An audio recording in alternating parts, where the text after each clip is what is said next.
గస్త్ర సంపూర్ణ చంద్రగ్రహణం సందర్భంగా నగరంలో ఉన్న ఆలయాలన్నీ కూడా మూసివేశారు. ప్రధాన ఆలయాలతో పాటు గల్లీలో ఉన్న చిన్న చిన్న ఆలయాలను కూడా మూసివేశారు. అలాగే ఈ రోజు ఉదయం వరకు భక్తులకు దర్శనానికి అనుమతించడం జరిగింది. ముఖ్యంగా ఈరోజు 1 గంట నుంచి అయితే ఆలయాలను మూసివేయడం జరిగింది. గేట్కి అంతా కూడా మూసివేసి ఫ్లెక్సీలను కూడా పెట్టడం జరిగింది. భక్తులకు ఎవరికి కూడా అనుమతి ఇవ్వడం లేదు. అంతేకాకుండా ఫ్లెక్సీలో వచ్చేసి చంద్రగ్రహణం ఎప్పటి నుంచి ఉన్నట్టుగా కూడా చెప్పడం జరిగింది. ఈ రోజు రాత్రి 9:56 నుంచి చంద్రగ్రహణం మొదలవుతున్నట్టుగా, తర్వాత గ్రహణ మధ్యకాలం వచ్చేసి రాత్రి 10:59 గ్రహణ మోక్షకాలం వచ్చేసి రాత్రి 1:26 భక్తులు తెలుసుకునే విధంగా అయితే గేట్కి ఫ్లెక్సీలను కూడా అధికారులు ఏర్పాటు చేయడం జరిగింది.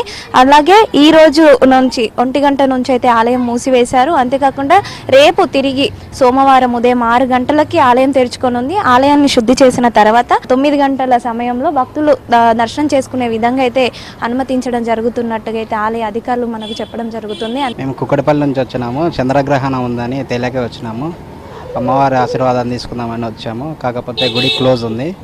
రేపు ఉదయం 6 గంటలకు తెరుస్తారంట. అదే తెలియక వచ్చినాం, దర్శనం చేసుకుందామని ఎంతో ఆశతోటి వచ్చినాం మేము కుక్కడపల్లి నుంచి ఫ్యామిలీ అందరిని తీసుకొని. కాకపోతే గుడి క్లోజ్ ఉంది కదా చంద్రగ్రహణం ఉన్నందుకు. ఎందుకంటే 1 గంట వరకు ఉంటుంది అనుకున్నాం, కానీ 1 గంట లోపే క్లోజ్ చేసేసారు.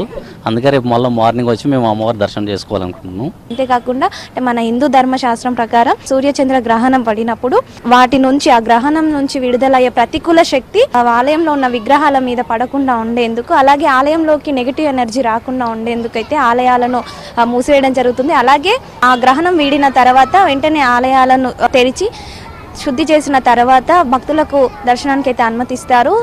సైన్స్ పరంగా ఎన్ని కారణాలు ఉన్నా మన హిందూ ధర్మశాస్త్రం ప్రకారం మన పూర్వీకులు రాసిన విధంగా అయితే మనం వాటిని అనుసరించాల్సి ఉంటుంది. అందుకే భక్తులు కూడా, అంటే ఆలయ అధికారులు కూడా మన పూర్వీకుల ఆచారాలను అనుసరిస్తూ ఆలయాలను ఇలాంటి గ్రహణం సమయంలో అయితే మూసివేయడం జరుగుతుంది. కాబట్టి భక్తులు కూడా దానికి అందుకు సహకరించాలని అధికారులు కోరుతున్నారు.